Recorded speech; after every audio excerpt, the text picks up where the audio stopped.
지으실 때에 자유의지를 주셨습니다.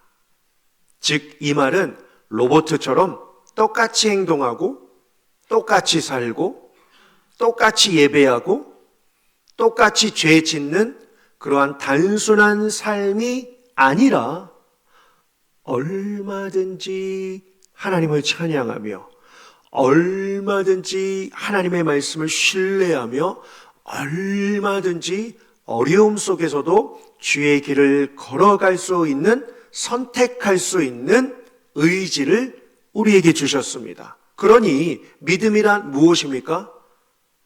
내가 말씀을 받으면 받을수록, 말씀을 붙잡으면 붙잡을수록 이 믿음은요, 무한 궤도에서 도는 겁니다.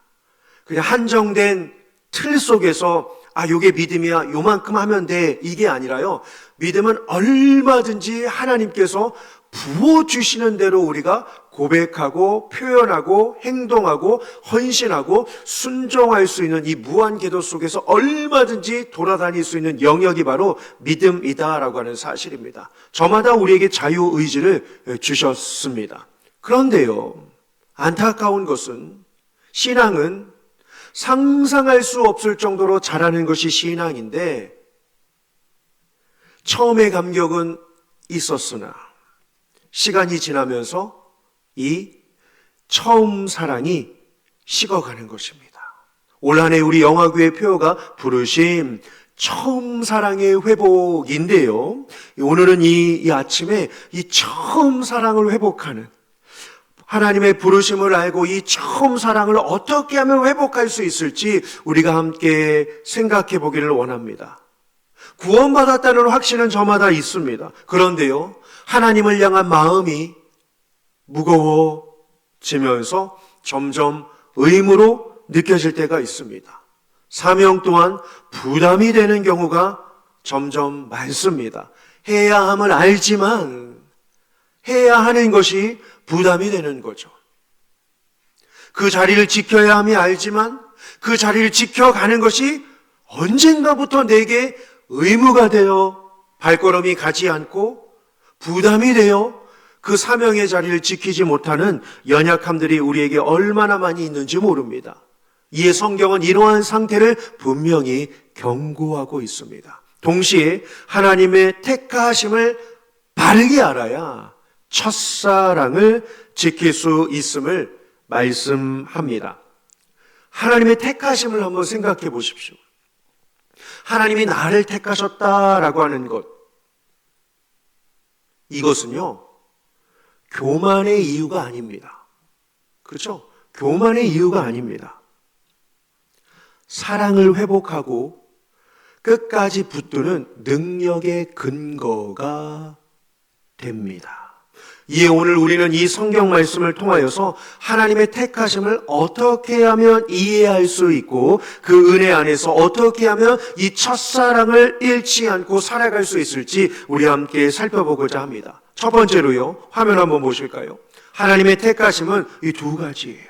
뭐죠? 은혜이며 사랑의 시작이다라고 하는 것입니다.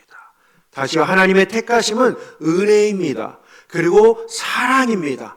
그 은혜와 사랑을 가지고 시작하는 것이 하나님의 택하심을 알 수 있는 근거라고 합니다. 자, 오늘 본문을 보시면요, 15장 9절이에요. 예수님께서 뭐라고 하시죠? 아버지께서 나를 사랑하셨기 때문이다 라고 이야기를 합니다. 자신이 이 땅에 온 것, 예수 그리스도께서 이 땅에서 사역을 하시는 것, 예수 그리스도께서 이 땅에서 하나님의 말씀을 전할 수 있는 이 근거는 딱 한 가지래요. 자신의 능력 아니요, 자신의 지혜 아니요, 자신의 어떤 실력 아니요, 하나님께서 나를 사랑하시기 때문에, 그 사랑 때문에 내가 산다, 바로 이거예요. 그 은혜 때문에 내가 버틸 수 있다, 바로 이것입니다. 그렇죠? 보세요. 아버지께서 나를 사랑하신 것 같이 나도 너희를 사랑할 수 있다라고 예수님께서 말씀하고 계십니다. 우리에게 익숙한 구절 하나 함께 나누고 싶은데요, 에베소서 1장 4절부터 5절입니다. 곧 창세전에 그리스도 안에서 우리를 택하셨대요. 우리를 택하신 이유가 무엇입니까? 예수님 때문에 우리를 택하셨다고 합니다. 그러면 우리가 구원받을 수 있는 근거는 오직 예수님밖에 없는 줄 믿습니다. 다른 게 이유가 될 수가 없습니다. 그 창세전에 그리스도 안에서 우리를 택하셨다라고 하는 것은 그리스도 안에서 그리스도로 인하여 그리스도 때문에 그리스도로 기인하여서 우리를 택하셨다라고 바울은 고백을 합니다. 우리로 사랑 안에서 그 앞에 거룩하고 흠이 없게 하시려고. 그렇죠? 아니요, 4절이요. 거룩하고 흠이 없기 때문에 우리를 택하신 것이 아니라 예수님 안에서 우리를 택해 주셨는데 앞으로의 삶이, 그래서 우리가 교회 다니면서 이 단어 많이 쓰잖아요. 성화. 성화가 뭐죠? 거룩하고 흠이 없게 되는 것. 이게 성화예요, 여러분. 매일의 성화가 필요한 거죠. 오늘 부족함이 내일은 성숙함으로 말이죠. 거룩하고 흠이 없게 되는 것을 주님 오시는 그날까지 혹은 주님 앞에 서는 그날까지 그리스도 예수 안에서 그 사랑을 붙들고 우리를 살게 하셨다라고 말씀을 하고 있습니다. 5절을 한번 보실까요? 이게 기가 막힌 거죠. 기쁘신 뜻대로 우리를 예정하셨대요. 하나님이 우리를 보시는데 기쁘시대요. 사실 저는 이 구절을 보면서요, 도통 이해가 가지 않았습니다. 아직도 이해가 안 돼요. 아니, 어떻게 내 행실을 보고 내 생각을 아시고 내 말투를 아시고 내 마음을 아시고 나의 행동 거지를 다 아시는 분께서 왜 기쁘실까? 실망 99%일 텐데, 아니요, 실망 100%일 텐데. 너무 제가 저를 이렇게 너무 밟아 어그러뜨렸나요?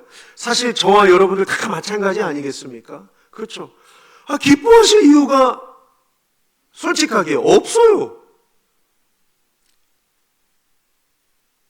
지난 한 주를 돌이켜 보아도요, 나를 통하여 기뻐하실 이유가 뭘까?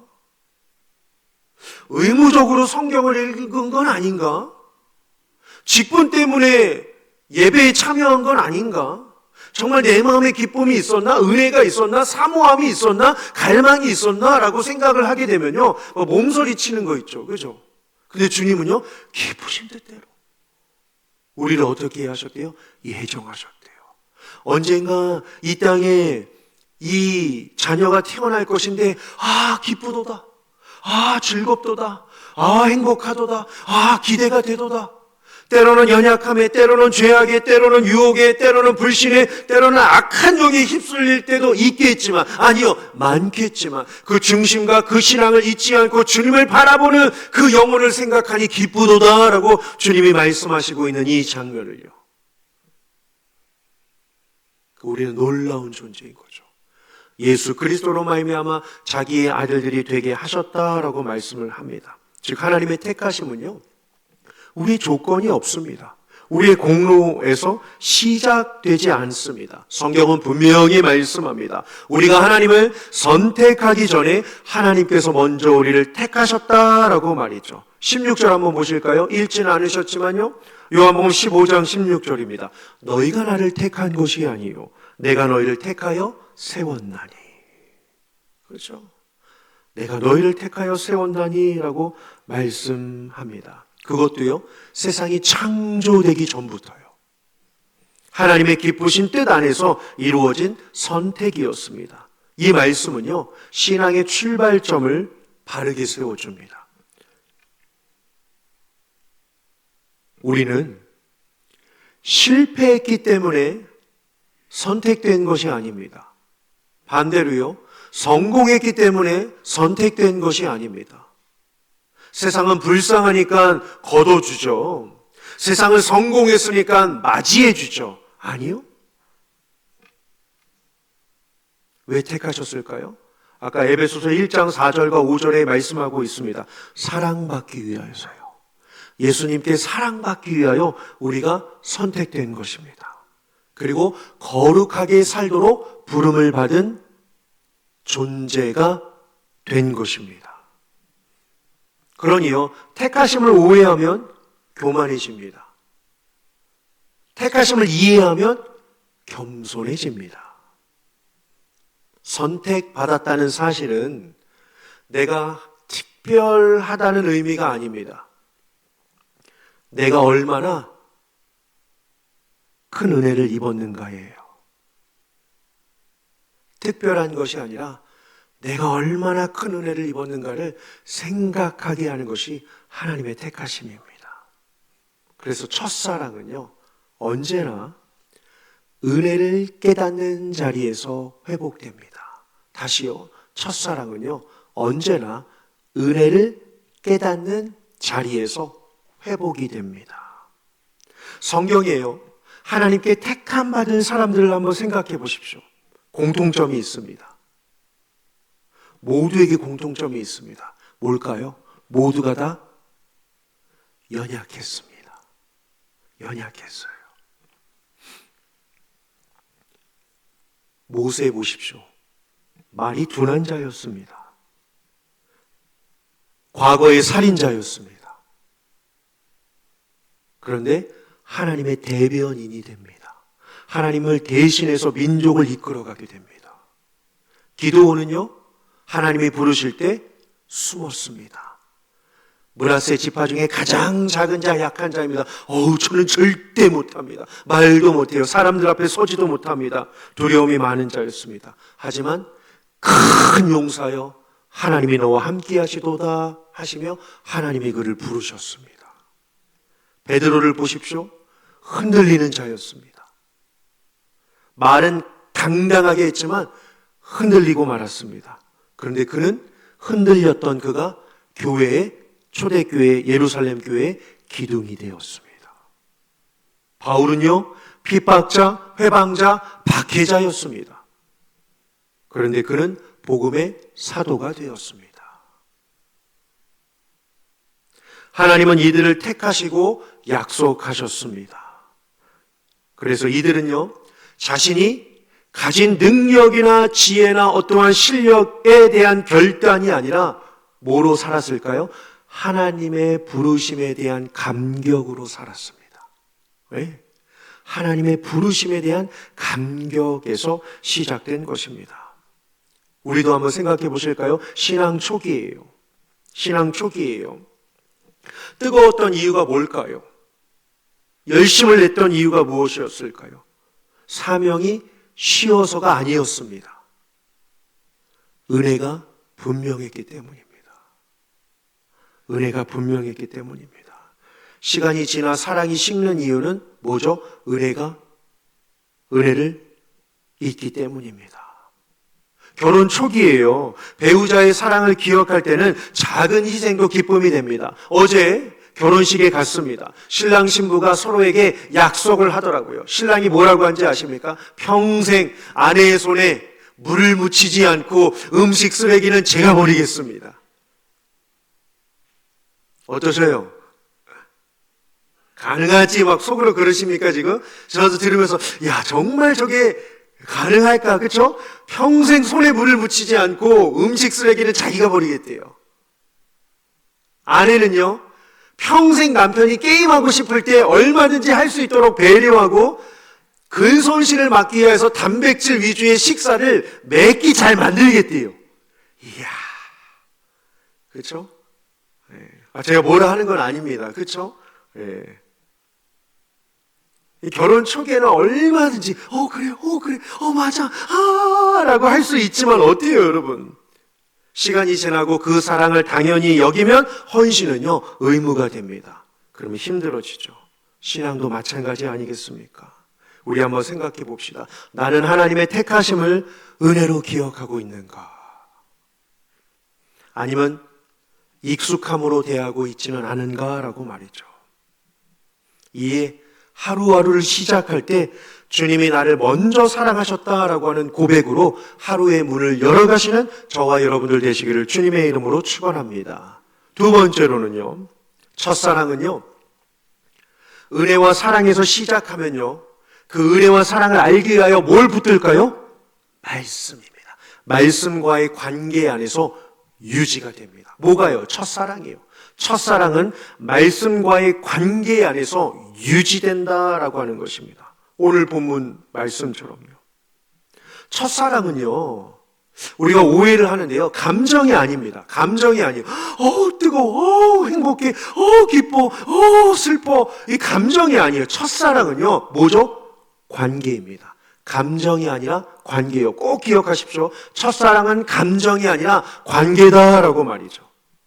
예수님은요, 오늘 말씀을 보십시오. 사랑을 제발 좀 느껴다오. 아니요.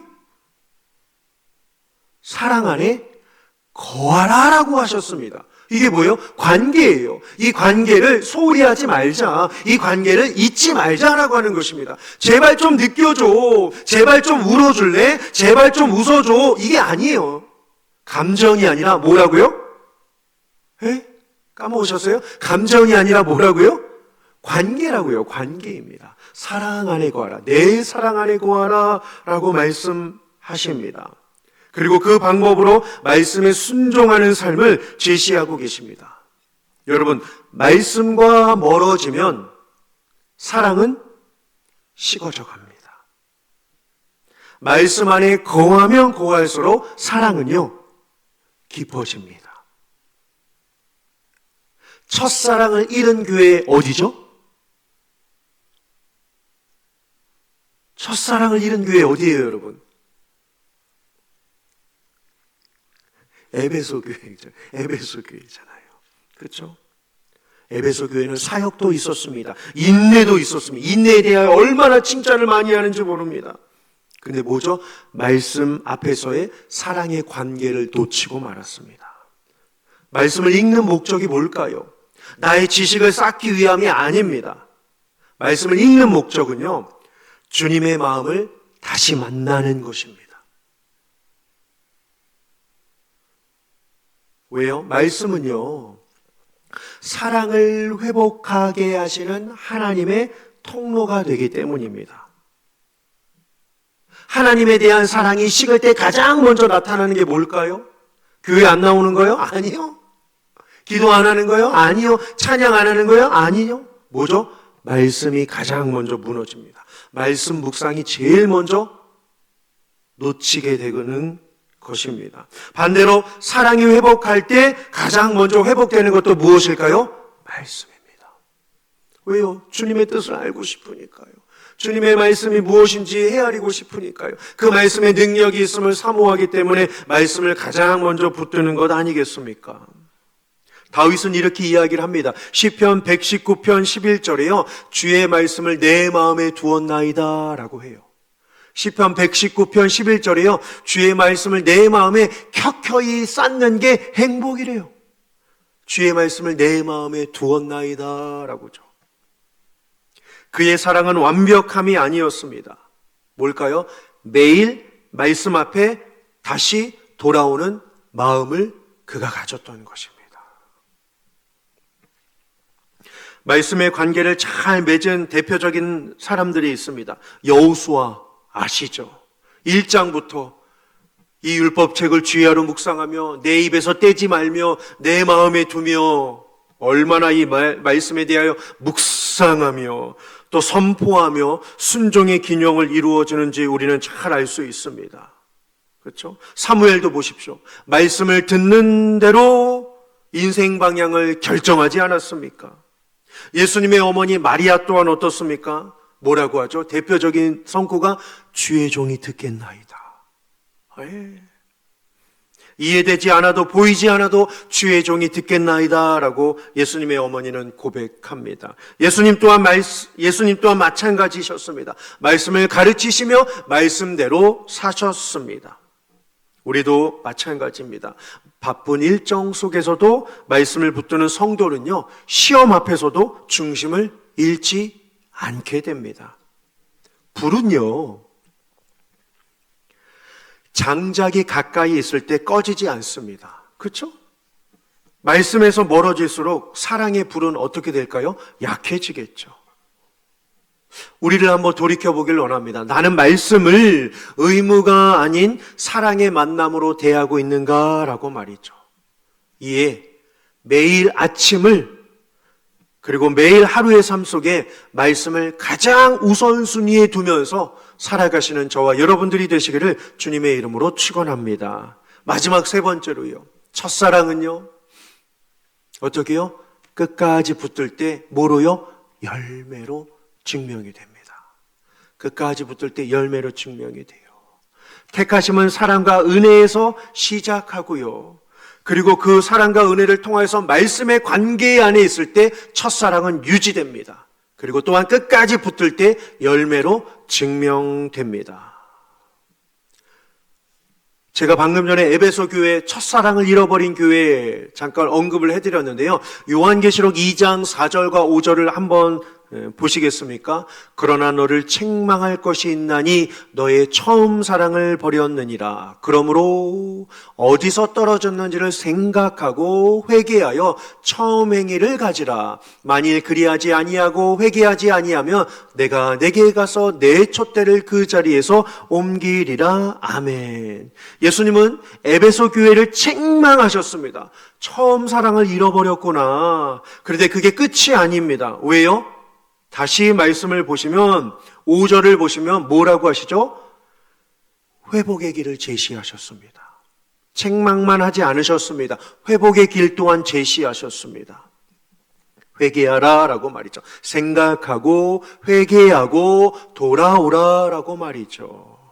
처음 사랑은요, 돌아갈 수 없는 과거가 절대 아닙니다. 뭘까요?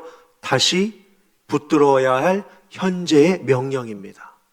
다시 붙들어야 할 현재의 명령이라고요. 하나님의 택하심은 중도 포기를 원하지 않으십니다. 택하신 하나님은요, 누구이십니까? 끝까지 인도하시는 하나님이십니다. 그래서 첫사랑은요, 감정의 강도가 아닙니다. 뭘까요? 지속되는 선택입니다. 첫사랑이 얼마나 강력했는가가 중요하지 않아요. 진짜 중요한 건 뭘까요? 내가 얼마나 지속하느냐예요. 얼마나 강력하느냐가 아니라 얼마나 지속하고 있느냐입니다. 하나님을 매일 우선순위에 두는 결단이 첫사랑을 지키는 길입니다. 첫사랑을 지킨 사람들은 끝까지 믿음의 길을 걸어갔습니다. 상황이 바뀌어도 환경이 흔들려도 중심은 변하지 않았습니다. 바울은 수많은 고난 속에서도 디모데후서 4장 7절에 이렇게 말씀을 합니다. 나의 달려갈 길을 마치고 믿음을 지켰노라. 그의 열정은 부르심과 사랑에 대한 분명한 인식에서 나왔습니다. 우리가 잘 알고 있는 요셉 어때요? 유혹 앞에서도 내가 어찌 하나님께 득죄하리요. 다니엘은요, 타협의 순간 앞에서도 무릎을 꿇지 않았습니다. 왕의 조서보다도 하나님께 기도하는 삶을 살았습니다. 사자굴 앞에서도 그는 기도했습니다. 우리가 잘 알고 있는 여호수아 또한 어떻습니까? 여호수아 24장 15절에 유명한 구절이 있습니다. 오직 나와 내 집은 뭐죠? 그렇죠. 여호와를 섬기겠노라. 오직 나와 내 집은 여호와만을 섬기겠노라라고 그는 고백합니다. 오랜 신앙생활 속에서도 여전히 예배와 기도의 설렘이 있는 성도는요, 첫사랑을 선택으로 지키는 사람입니다. 마라톤 선수는요, 출발선의 열정이 아니라 결승선을 바라보는 인내로 완주합니다. 열정도 좋지만 인내가 참 중요한 것입니다. 우리를 한번 돌이켜 보시길 원합니다. 나는 신앙을 시작한 이유를 여전히 붙들고 있는가라고 말이죠. 회복해야 할 처음 행위는 무엇인가 생각해 보기를 원합니다. 사랑하는 성도 여러분, 하나님의 택하심은 우리의 과거를 자랑하게 하는 교리가 아닙니다. 오늘의 사랑을 지키게 하는 능력입니다. 첫사랑은 자동적으로 유지되지 않습니다. 그러나 하나님의 은혜를 기억하며 말씀 안에 거하며 끝까지 붙들 때 우리는 다시 처음의 자리로 돌아갈 수 있습니다. 정말 은혜로운 구절 하나 드리고 말씀을 마치도록 하겠습니다. 데살로니가 전서 5장 24절입니다. 같이 읽어보실까요? 시작. 너희를 부르시는 이는 미쁘시니 그가 또한 이루시리라. 아멘. 이 약속을 붙들고 택하심의 은혜 안에서 첫사랑을 끝까지 지켜 살아가는 모든 성도님들 되시기를 주님의 이름으로 축원합니다. 기도하시겠습니다.